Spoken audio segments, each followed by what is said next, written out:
Welcome to our channel. Today we how to log into Hortonworks.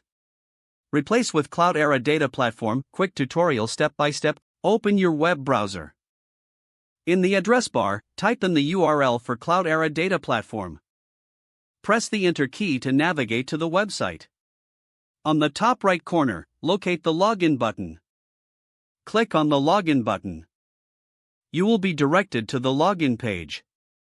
Enter your username in the designated field. Next, enter your password in the password field. If you have forgotten your password, click on the Forgot Password link. Follow the prompts to reset your password if necessary. Once your credentials are entered, click on the Sign In button. Wait for the page to load your Cloudera Data Platform dashboard. Once the dashboard appears, you are successfully logged in. If you encounter any errors, double-check your username and password.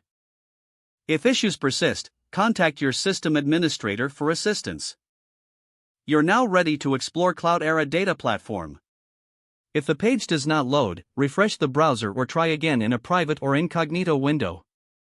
Make sure you are using the correct email address, then retype it carefully to avoid small typos. If your password is not accepted, use the reset option and create a new strong password you can remember. Check your spam folder for verification or security emails, then complete any requested confirmation steps.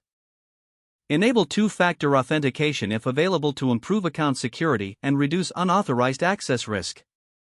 After signing in, review your profile details so your contact information and settings are accurate and current. If you see an error message, note it down and try again after restarting your device and internet connection. Log out when you finish, especially on shared devices, to keep your account and payment information secure.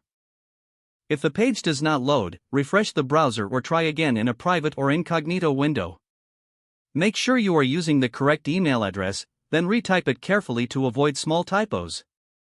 If your password is not accepted, use the reset option and create a new strong password you can remember. Check your spam folder for verification or security emails, then complete any requested confirmation steps. Don't forget to like this video and subscribe to our channel for more step-by-step tech guides.